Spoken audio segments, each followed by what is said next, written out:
कर रहे थे हरियाणा के शहर कैथल की। अब खबर हरियाणा के फरीदाबाद से। फरीदाबाद में आज बढ़े हुए मुआवजे की मांग को लेकर अजरौंदा और दौलताबाद के किसानों ने आज किसान संघर्ष समिति के बैनर तले सेक्टर 12 लघु सचिवालय पर जमकर प्रदर्शन किया। किसानों का आरोप है कि कोर्ट के आदेशों के बावजूद भी सरकार उन्हें मुआवजा नहीं दे रही है। नारेबाजी करते नजर आ रहे यह लोग दरअसल फरीदाबाद के अजरौंदा और दौलताबाद के किसान हैं। इन किसानों का आरोप है कि 1995 में इनकी जमीनों का अधिग्रहण करने की प्रक्रिया शुरू हुई थी, जो कि 1998 में पूरी हुई। बाद में मुआवजा बढ़ाने की मांग को लेकर यह लोग कोर्ट गए, जहां से 2019 में इनके पक्ष में फैसला सुना दिया गया। किसानों के मुताबिक कोर्ट ने सरकार को बढ़ा हुआ मुआवजा देने के आदेश दिए। किसानों का आरोप है कि 2019 में कोर्ट ने उनके पक्ष में आदेश दिए थे, लेकिन तब से अब तक उन्हें मुआवजे की पूरी राशि नहीं दी गई। आरोप है कि तब से अधिकारी लगातार फरीदाबाद और चंडीगढ़ के बीच में उन्हें धक्के खिलवाते रहे हैं और अब जाकर अधिकारी कह रहे हैं कि सरकार के पास अभी किसानों का भुगतान करने के लिए पैसा नहीं है। किसानों के मुताबिक सरकार को इन दोनों गाँव के किसानों को लगभग 400 करोड़ रुपए का भुगतान करना है। अब किसान कह रहे हैं कि अगर सरकार के पास उन्हें भुगतान करने के लिए पैसा नहीं है तो उन्हें जमीन वापस दे दी जाए। किसानों ने चेतावनी देते हुए कहा है कि अगर उनकी जल्द ही सुनवाई नहीं हुई तो वे सड़कों पर उतरने के लिए मजबूर हो जाएंगे।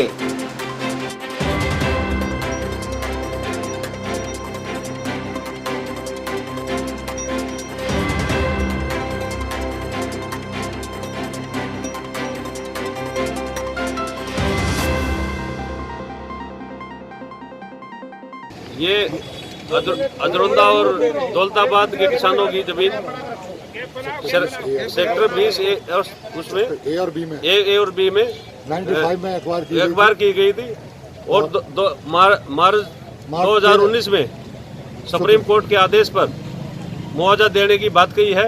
आज तक 1-1.5 साल से घूम रहे हैं लोग, आज तक मुआवजा नहीं मिला है। भाजपा सरकार इतना किसानों को परेशान कर रही है, किसान विरोधी काम कर रही है। आज हमारे किसान जूझ रहे हैं। इस एवज में आज धरना देना पड़ा।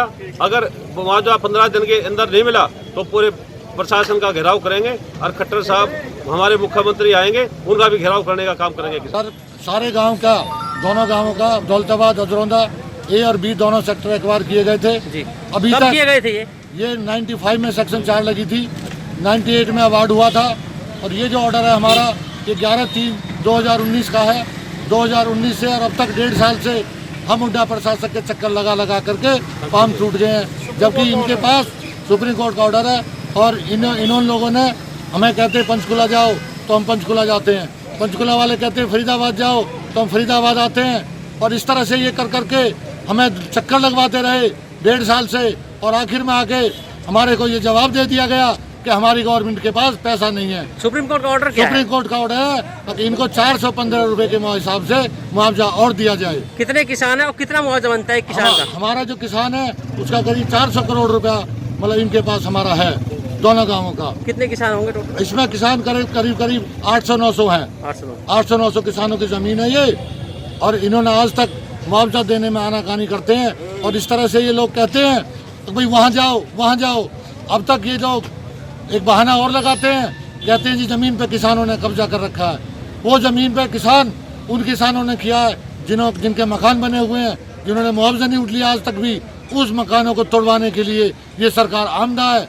हम कहते हैं अगर पैसा आपके पास नहीं है तो हमारी ज़मीनें जो खाली पड़ी हैं हमें वापस की जाएं और जो हमारे किसान भाइयों के मकान बने हुए हैं जिनके हाई कोर्ट में, सुप्रीम कोर्ट में केस पेंडिंग है, उन केसों को विड्रा करो और उनकी जमीनें रिलीज करो जब आपके पास पैसा। तो सीधे कहें कि सरकार सुप्रीम कोर्ट के आदेशों की अवमानना कर रही है? सरकार पूरे आदेशों का अवमानना कर रही है। अब क्या करेंगे आप लोग जब सुप्रीम कोर्ट की नहीं मान रही सरकार? जब सुप्रीम कोर्ट का आदेश नहीं मान रही है तो उस गूंगी बहरी सरकार को हम पूरा संघर्ष करेंगे, पूरे हरियाणा के अंदर बिगुल बजाएंगे और मुख्यमंत्री मनोहर लाल खट्टर के खिलाफ पूरे एजिटेशन करेंगे। फरीदाबाद से NCR न्यूज के लिए मनोज सूर्यवंशी की खास रिपोर्ट। अपने शहर की ताजा खबरों के लिए NCR न्यूज के साथ बने रहिए। चैनल को लाइक व सब्सक्राइब करें। नमस्कार।